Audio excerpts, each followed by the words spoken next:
Hello, my Junkercraft co-opers, and everybody else out there who makes junk journals. I am here to just do a simple little fun little envelope.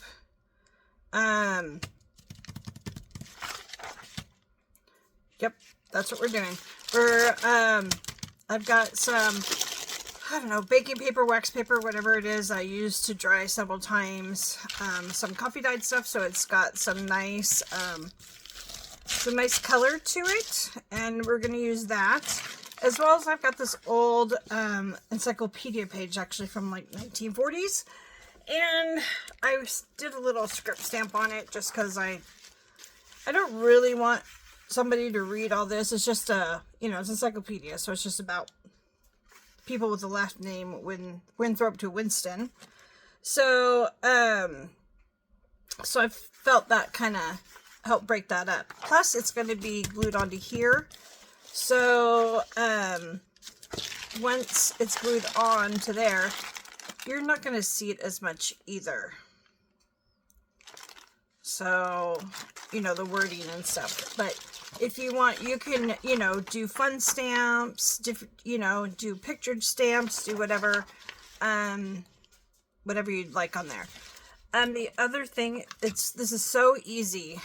So easy. I'm just going to rip this right down in the middle here because we don't need that side. I'm working with limited space here, so we'll just do that. Now, I did go ahead and rip both sides of this encyclopedia page. Obviously, one was ripping out, and the other one I just ripped. I will be mimicking the rips on the paper as well. Okay, and this does take a little time to dry because it is the wax paper. And if you're not familiar with your glue, if it dries clear or not, you may want to figure that out first, because you obviously don't want your glue to show. But here we go. Let me get over here. My glue is a little bit clogged up here. See what I could get it unclogged. Okay. I'm running low. I need a new one. Oh, okay. So now I'm just going to very lightly go through the middle. I know this glue dries clear, so I'm not too worried about it. Now I just want to make sure, what side do I want this on? And I do think I want the side that I dried that has more color on the outside. So we're just going to plop this down. Burnish that out.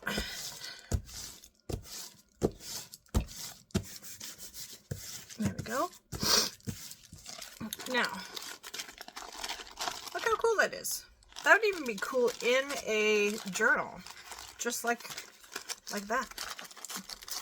I'm just going to fold it in half, and I'm going to rip where I want my baking paper, wax paper, whatever it is, where I want it ripped. Like I said, I'm just kind of following what's already ripped. If it goes in some, no big deal, okay? I don't mind, because this is a handmade thing. We're making it to look old and tattered anyways. So then we're just going to fold this up like we would any other envelope.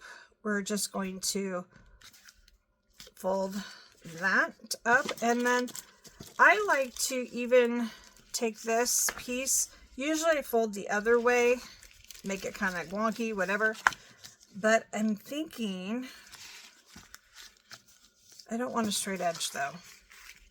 Maybe I'll bring this down just a pinch.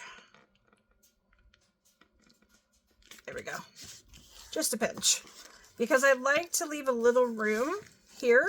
If you think maybe even just like a finger width or something, that way when there's stuff in here, this isn't right down on top of this.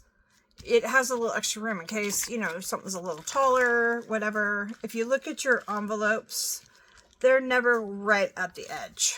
Okay, So now there is the base of my envelope.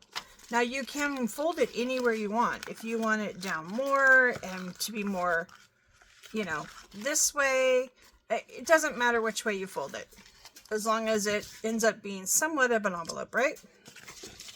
So then I'm just going to go ahead and glue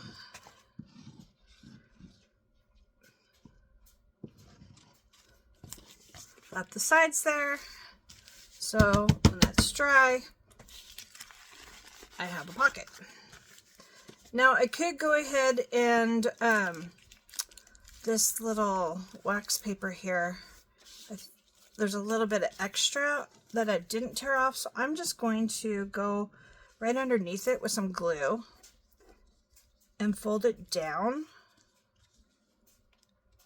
because not only that, it'll give it a little bit of texture right there once it's dry. You might be able to see some of that fold line. Okay, so we're gonna let that dry, but I am gonna go with my Distress ink, and I'm just gonna go around the edges some, just because we may have lost some of the coffee dyeing and when we ripped and stuff like that. So I'm just gonna give it a little bit of ink.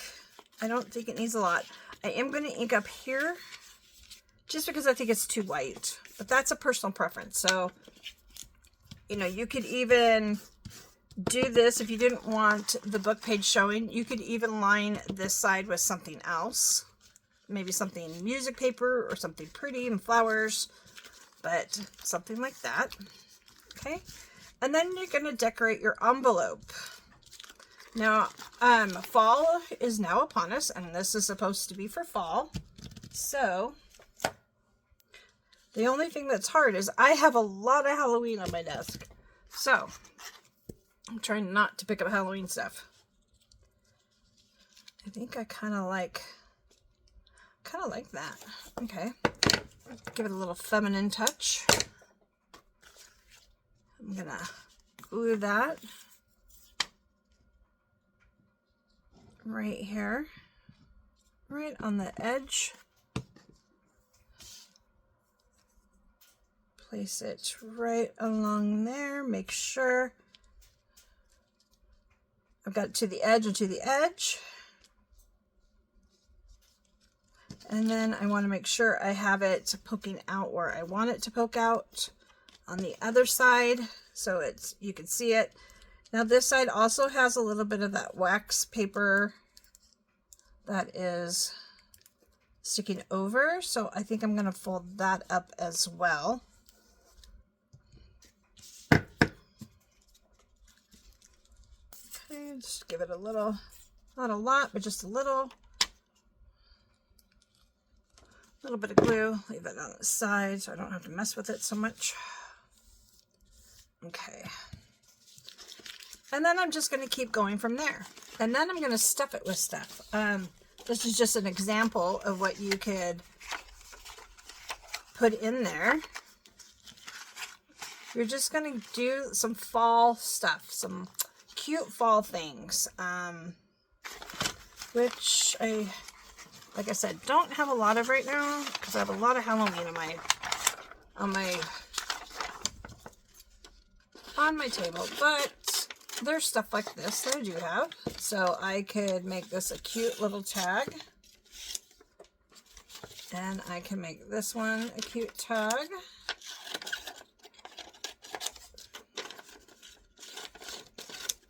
You know, so these are just little digitals that I have, and I can make these into tags, and I could do something even similar to what I did here. I can layer them and put something there. I mean, how cute would that be? So, and then just decide which way you want them. I like her on top, I think. So I might do that. I might back these and do something similar like this. And then just put them all in here. I'm going to decorate this more. I'm going to give it a little tie. And that's your stuffed fall envelope. This is a swap over at Junkers Craft Co-op. So if you would like to join us, please go ahead and go over on Facebook to Junkers Craft Co-op. Ask to join our Facebook group and sign up for a couple swaps. We'll see you in the next video. Thank you. Have a great day.